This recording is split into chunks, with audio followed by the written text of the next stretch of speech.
구약 시대의 신자들의 모습은 축복을 받는 자가 됩시다였다면, 신약 시대에 와서는 축복의 통로가 됩시다, 이런 마음으로 우리는 하나님을 섬기고 있습니다. 수동적인 자세에서 이제 능동적인 활약으로, 그리고 받아온 생활에서 베푸는 역할을 해야 되겠습니다. 이제껏 받아왔으니 이제는 주는 자가 됩시다. 그렇지만 우리들 중에는, 목사님, 저는 아직도 배가 고파요, 하나님의 축복이 더 많이 필요해요, 이런 분이 계시는데 좋아요. 그렇다면 하나님의 복도 더 받으시고, 그리고 이제부터는 받은 복을 나누는 축복의 통로가 되기를 소망합니다. 성경에서 하나님과 신자들 간에 약속된 모든 축복은 삼위일체 하나님께서 여기저기 친히 나타나셔서 베푸시고 또 하나님의 백성들을 주관하십니다. 물론 어떤 때에는 하나님께서, 어떤 이에게는 예수님께서, 어느 경우에는 성령님께서 역사하시는 다양한 경우를 볼 수 있는데, 그 중에서도 특별히 신약 성경 고린도후서 13장 13절과 그리고 오늘 본문 민수기 6장 22절에서 27절 말씀 속에 성부, 성자, 성령 삼위일체 하나님께서 동시에 우리를 복주시는 현장에 우리는 와 있습니다. 고린도후서 13장 13절에서는 우리 주 예수 그리스도의 은혜와 하나님의 사랑과 그리고 성령의 교통하심이 너희 무리와 함께 있을지어다 하시는 축원절로, 그리고 민수기 6장에서는 지키시는 성부 하나님의 축복, 은혜 베푸시는 성자 하나님의 축복, 그리고 평강 주시는 성령 하나님의 축복이 보장된 축원절입니다. 신자들이 주일 예배 때마다 이 축복을 받고 돌아가는 것은 평생 단 한 번도 이런 축복을 받지 못하고 사는 불신자들에 비하면 얼마나 황송하고 얼마나 감사하고 그리고 얼마나 귀한 은총인지 우리는 말로 다 알 수 없습니다. 더구나 구약의 축도라고도 불리우는 본문 말씀은 신약의 축도인 고린도후서와 그 내용이 동일하거나 크게 다르지 않아서 시사하는 바가 매우 크다고 여겨집니다. 왜냐하면 삼위일체 하나님이 하시는 사역의 범위와 그 성격을 엿볼 수 있기 때문에 그렇습니다. 이 점에 대해서 좀 더 구체적으로 말씀을 나누도록 하겠습니다.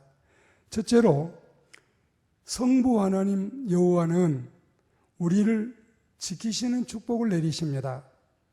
성부 하나님은 분명코 우리를 지키시는 전능자이시요 아버지 하나님이십니다. 그리고 이 하나님께서 우리를 지켜주셔야 우리의 수고가 헛되지 않습니다.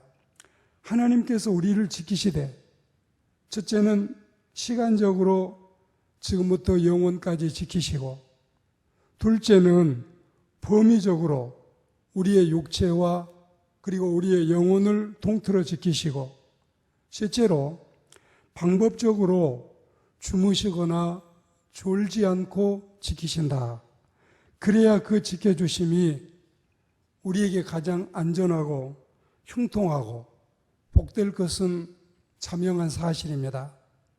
전능하신 하나님께서 우리를 주무시거나 졸지 않고 영혼과 육체를 지금부터 영원까지 지켜주신다니, 이보다 더 완벽한 보호와 보장과 보존하심이 세상 어디에 또 있겠습니까?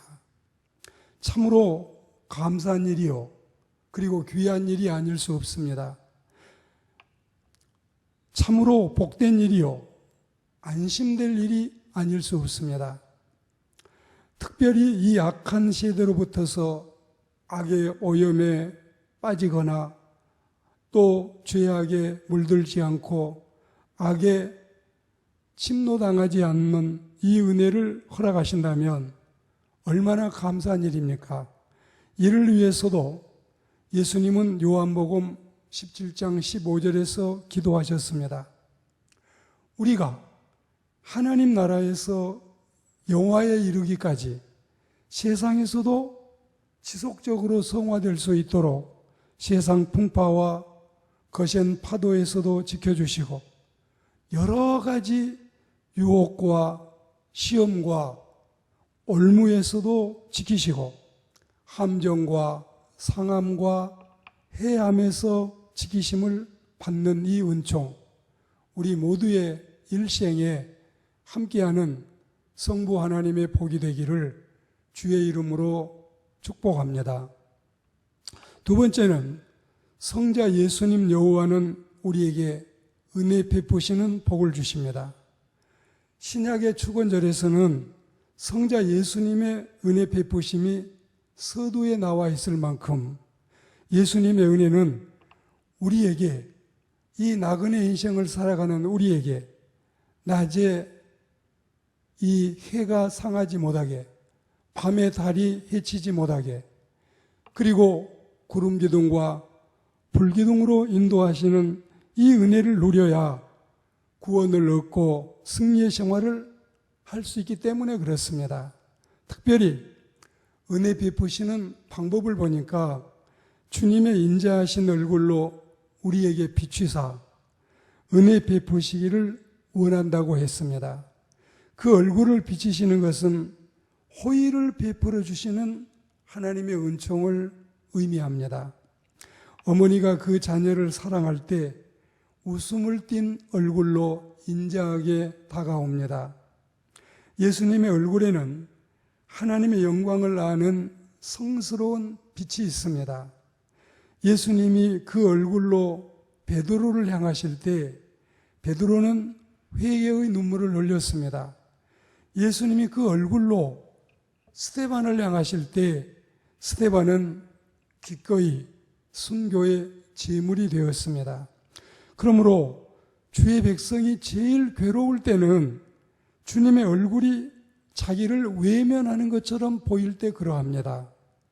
우리는 일생 동안 화나시고 진노하시는 하나님을 만날 것이 아니라 따뜻한 눈빛으로 다정스러이 다가오시는 인자하신 하나님, 특별히 성자 하나님을 만나는 이 은총을 누리며 살아가야 되겠습니다.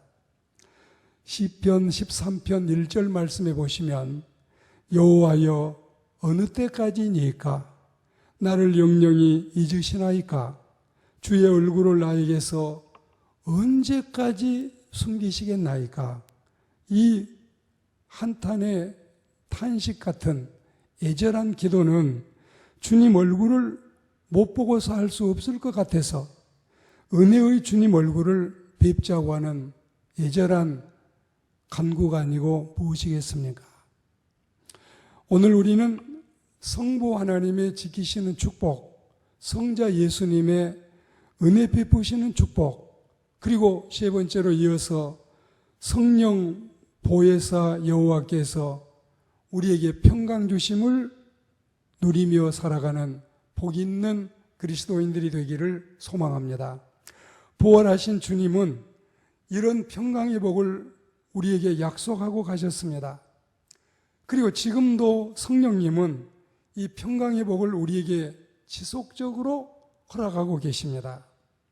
요한복음 20장에서 부활하신 예수님이 19절, 21절, 그리고 26절 세 번이나 거듭하신 평강이 지금 성령 보혜사 하나님을 통해서 하나님의 모든 당신의 백성들에게 은총으로 다가오는 것입니다.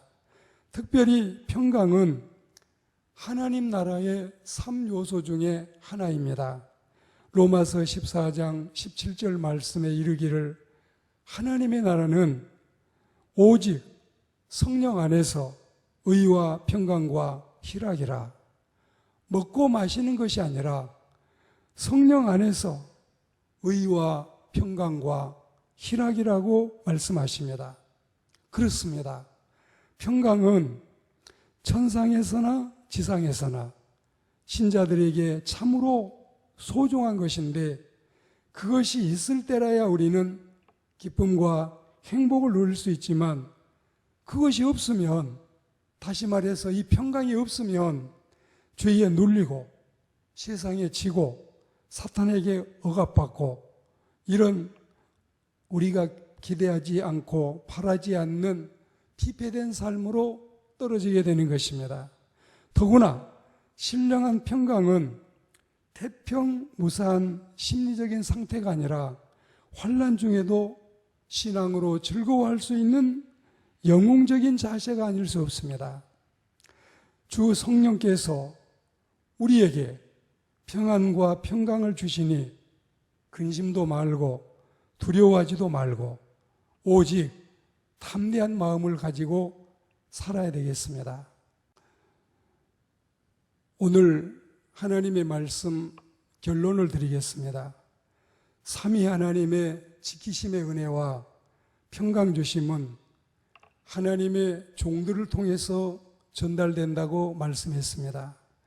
22절에 그리고 23절과 24절, 25절, 26절 이 말씀 속에 하나님께서는 아론과 그 아들들, 제사장들, 주의 종들에게 이 은혜를 허락하셨는데, 만인 제사장 시대에 살고 있는 신약 시대의 모든 그리스도인들은 우리가 주의 종과 함께 축복의 통로로 살아가야 되겠습니다.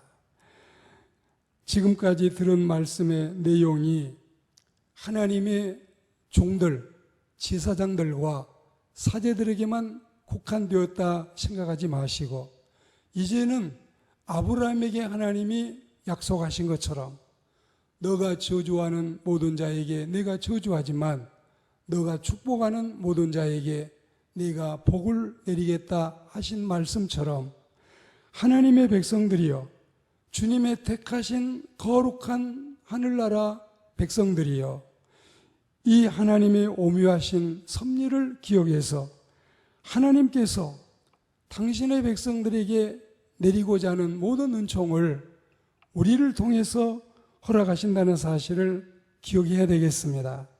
하나님의 종들은 하나님 편에서 선지자가 돼서 하나님의 말씀을 땅에 전파하고, 하나님의 편에서 또한 전달자가 되어서 우리 모두가 많은 사람에게 저주하고 비난하고 또한 그들을 괴롭히는 자리가 아니라 축복하고 위로하고 배려하고 또 그들과 복을 나누며 살아가는 신실한 그리스도의 백성들, 여호와는 하나님의 백성들에게 약속하신 이 은혜를 우리에게 또한 허락하심을 믿고 우리가 세상에 나가서 축복의 통로로 살아가시기를 주의 이름으로 축원합니다.